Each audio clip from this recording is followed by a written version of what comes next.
अस्सलामुअलैकुम गाइस, आज हम शजा फातिमा हैदर के नॉवल हाउ इट हैपेंड की डिटेल्ड समरी को डिस्कस करने लगे हैं। स्टोरी को 15 साल लड़की सालेहा के पॉइंट ऑफ व्यू से नरेट किया जाता है। इस नॉवल की स्टोरी एक शिया बंदियान फैमिली के इर्द गिर्द घूमती रहती है, जो कि पहले सब कॉन्टिनेंट के एक फिक्शनल टाउन में रहते थे, मगर 1947 में होने वाली पार्टीशन के बाद अब वो पाकिस्तान के शहर कराची में रहते हैं। स्टोरी में ज़ेबा बाजी और दादी के करेक्टर के दरमियान आर्ग्यूमेंट्स चलते रहते हैं। क्योंकि शजफ की फर्स्ट नेशनैलिटी पाकिस्तान की होती है, इसी वजह से उनके दूसरे वर्क्स में भी पाकिस्तानी सोसाइटी और ट्रेडिशंस को रियलिस्टिकली पोर्ट्रे किया जाता है। शजफ के इस नॉवल के जरिए ये बताने की कोशिश की गई है कि दुनिया के नज़रिए और वक्त बदलने के साथ साथ लोगों की वैल्यूज, ट्रेडिशन और लाइफस्टाइल भी बदल जाती है। मॉडर्न वैल्यूज और ट्रेडिशंस के आने से ओल्ड ट्रेडिशंस को डिस्कार्ड यानी कि रद्द कर दिया जाता है। नॉवल में हम ये ऑब्जर्व करते हैं कि सोशल और इकोनॉमिकल चेंज न्यू कल्चर को प्रमोट करता है, और यही न्यू कल्चर बंदियान फैमिली से बिलोंग करने वाली थर्ड जनरेशन के करेक्टर्स की जिंदगी पर भी असरअंदाज होता है। ज़ेबा और दादी दो ऐसे करेक्टर हैं जो कि हमेशा एक दूसरे से अपोजिट व्यूज रखते हैं, जिसकी वजह से उन दोनों के दरमियान आर्ग्यूमेंट्स और डिसएग्रीमेंट जारी रहते हैं। जब हारून अपनी इस ख्वाहिश का इजहार करता है कि वो न्यूयॉर्क सिटी में जाकर अपनी स्टडीज को कंप्लीट करेगा, तो उसकी बातें सुनकर दादी रोना शुरू कर देती हैं, क्योंकि दादी को इस बात का डर होता है कि अगर वो बाहर के मुल्क चला जाएगा तो वो किसी गैर मुस्लिम लड़की से शादी करके ही वापस आएगा, और इस तरह उनकी फैमिली की ओल्ड ट्रेडिशन और रेपुटेशन भी बहुत ज्यादा खराब हो जाएगी, जिसमें लड़के या लड़की की अपनी पसंद की शादी को टैबू कंसीडर किया जाता है। गुलबहार को अपने राइवल करेक्टर कुरत दादी का वाकया याद आ जाता है, जिसका बेटा बाहर के मुल्क जाकर एक काली लड़की से शादी करके वापस आता है। क्योंकि दादी सोशली किसी के साथ ज्यादा इंटरेक्शन नहीं रखती और वो हर वक्त अपने घर पर रहती है,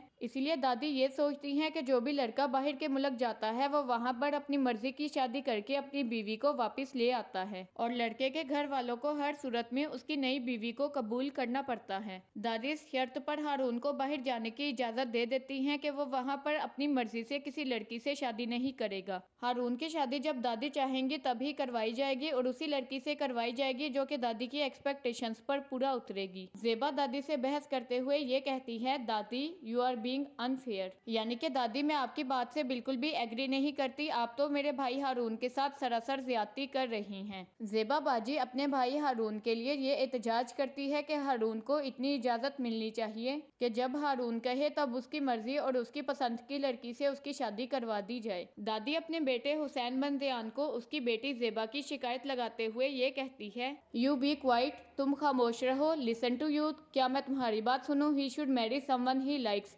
क्या उसकी शादी ऐसी लड़की से करवा दूं जिसे वो पसंद करता है? हुसैन हुसैन मेरी बात सुनते हो? Look at what your daughter is saying, अपनी बेटी की तरफ देखो कि वो क्या कह रही है। दादी के पास एक लिस्ट होती है जिसमें वो तमाम खूबियां लिखी होती हैं जो कि हारून की होने वाली बीवी में मौजूद होनी चाहिए। दादी उन्हें समझाते हुए ये कहती है, अरे भाई, the younger they are the more malleable, यानी कि लड़की जितनी ज्यादा जवान होती है उसकी आदतें उतनी ही ज्यादा खराब होती हैं। ज़ेबा दादी गुलबहार से बहस करते हुए ये कहती है, दादी are we talking about woman और प्लास्टिसिन, दादी क्या हम किसी लड़की की बात कर रहे हैं या फिर पुतले या मॉडल की? ज़ेबा की परवरिश कराची शहर में हुई होती है और उसका सोशल और इकोनॉमिक बैकग्राउंड भी दादी के कंपैरिजन में बिल्कुल डिफरेंट होता है। जबकि दादी गुलबहार की परवरिश एक गांव में हुई होती है और वो घर में अकेली जिंदगी गुजारती है। गांव और शहर की जिंदगी, मेंटालिटी और परवरिश बिल्कुल डिफरेंट होती है, जो कि इन दो कैरेक्टर्स के थ्रू दिखाई जाती है। नॉवल में ये भी दिखाने की कोशिश की जाती है कि किस तरह सोसाइटी में आने वाले चेंजेस कैरेक्टर्स की लाइफ को इफेक्ट करते हैं। ज़ेबा के मुताबिक हर इंसान को, ख्वाह वो लड़की है या फिर लड़का, ये आज़ादी हासिल होनी चाहिए कि वो अपनी मर्जी से अपने लाइफ पार्टनर को चूज कर सके। ज़ेबा के कैरेक्टर को इतना ज्यादा करेजियस और स्ट्रॉन्ग बनाया गया है कि वो सोसाइटी के मेल पैट्रियार्कल थॉट के साथ आर्ग्यूमेंट कर सकती है, मगर दादी का ये ख्याल है कि सोसाइटी में उन्हें इतनी ज्यादा आज़ादी नहीं दी जाती। खास तौर पर लड़कियां बड़ों के सामने अपनी फीलिंग्स का खुलकर इजहार नहीं कर सकती, क्योंकि ये हमारी सोसाइटल नॉर्म्स के खिलाफ है, और अगर उनकी शादी के मुतालिक किसी टॉपिक को डिस्कस किया जा रहा है तो उन्हें बीच में बोलने की इजाजत नहीं दी जा सकती। दादी के मुताबिक इज्जतदार घरों की लड़कियां हमेशा अपने वालिदैन का कहा मानती हैं और अपने वालिदैन की मर्जी के मुताबिक ही शादी करती हैं। दादी की ट्रेनिंग ट्रेडिशनली तौर पर उनके घर में ही की जाती है, इसी वजह से उनका ये ख्याल है कि इज्जतदार और कामयाब औरत का यही राज है कि वो अपने घर बार और अपने शौहर का अच्छे से ख्याल रखती हैं और इसके साथ साथ अपने बच्चों को अच्छी तरबियत भी देती हैं।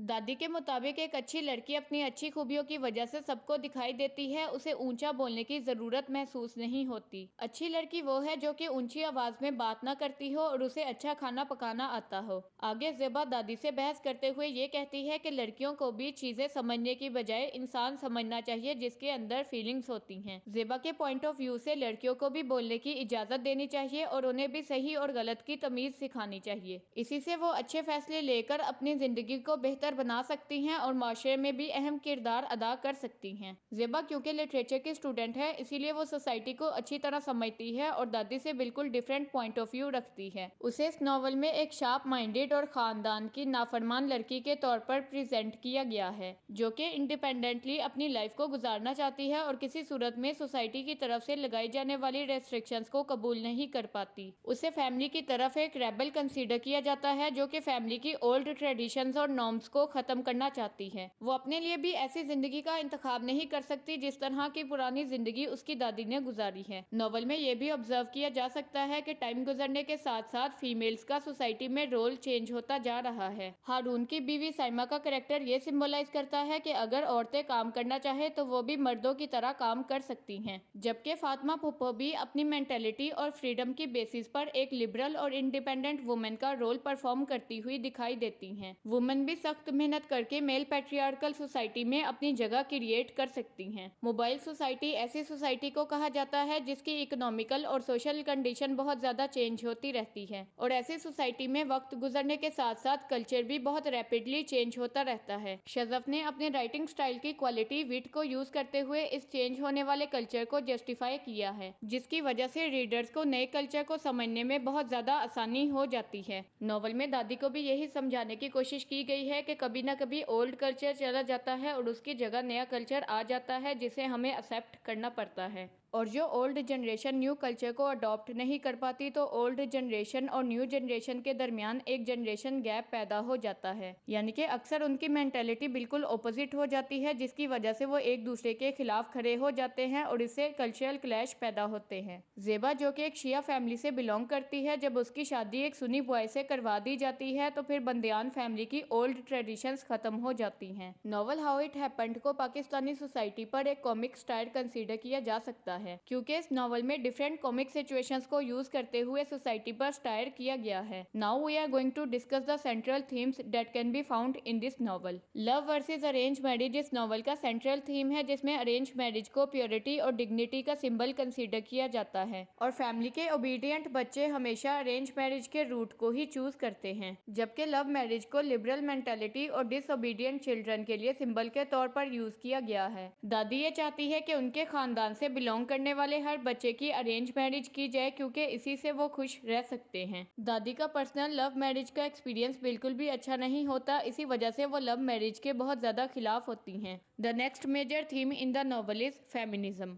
शज़ा फातिमा ये डिमांड करती हैं कि जिस तरह मेल्स को सोसाइटी में सारे राइट्स दिए जाते हैं, इसी तरह सोसाइटी में फीमेल्स को भी ये राइट प्रोवाइड होना चाहिए कि वो अपनी जिंदगी अपनी मर्जी से गुजार सके। ज़ेबा बाजी के थ्रू नॉवल में एक रिबेलियस कैरेक्टर को ऐड किया गया है, जो कि फीमेल्स के लिए इक्वल पोजीशन डिमांड करती हैं। इसके अलावा शज़फ अपने नॉवल की प्रोटैगनिस्ट और नरेटर के लिए एक फीमेल कैरेक्टर यानी कि सालेहा को चूज करती हैं। नॉवल को भी एक फीमेल के पर्सपेक्टिव से नरेट किया जाता है। नॉवल में थ्रू आउट दादी और ज़ेबा बाजी की डिबेट को डिस्कस किया जाता है, जो कि दोनों फीमेल हैं। इसके अलावा मेल कैरेक्टर्स के कंपैरिजन में फीमेल कैरेक्टर्स बहुत ज्यादा हैं। The next major theme that can be observed in the novel is restrictions of society. Society लड़कियों पर बिला फजूल की रोक टोक लगाने की कोशिश करती है, ना तो उन्हें प्रॉपर एजुकेशन दी जाती है और ना ही उन्हें अपना लाइफ पार्टनर चूज करने की आज़ादी दी जाती है। सोसाइटी की तरफ से लगाई हुई यही रेस्ट्रिक्शंस लड़कियों की मेंटली और स्पिरिचुअली डेवलपमेंट में बहुत बड़ी रुकावट बनती है। यही रेस्ट्रिक्शंस फीमेल्स को इंडिपेंडेंट नहीं बनने देती, जिसकी वजह से वो मेल्स पर डिपेंडेंट होकर रह जाती हैं। नॉवल में पाकिस्तानी सोसाइटी की ओल्ड ट्रेडिशंस और नॉर्म्स को भी प्रेजेंट किया गया है, जिसे बाद में न्यू कल्चर से रिप्लेस कर दिया जाता है। ये न्यू कल्चर फेमिनिज्म को प्रमोट करता है, जिसमें फीमेल्स को भी राइट्स दिए जाते हैं ताकि वो सोसाइटी को बिल्ड करने में कंट्रीब्यूट कर सकें। इसके अलावा डिफरेंट कल्चर्स भी आपस में क्लैश होते हैं, जिससे एक न्यू कल्चर क्रिएट होता है। नॉवल में दादी गुलबहार का कैरेक्टर ओल्ड ट्रेडिशंस और सोसाइटल नॉर्म्स को सिंबलाइज करता है, जबकि ज़ेबा बाजी और साइमा का कैरेक्टर न्यू ट्रेडिशंस को सिंबलाइज करता है। आज के लेक्चर में हमने इस नॉवल की detailed summary, quotes, central themes और फेमिनिज्म को कवर कर लिया है। इंशाल्लाह we will meet in some next video. Till then, अल्लाह हाफिज।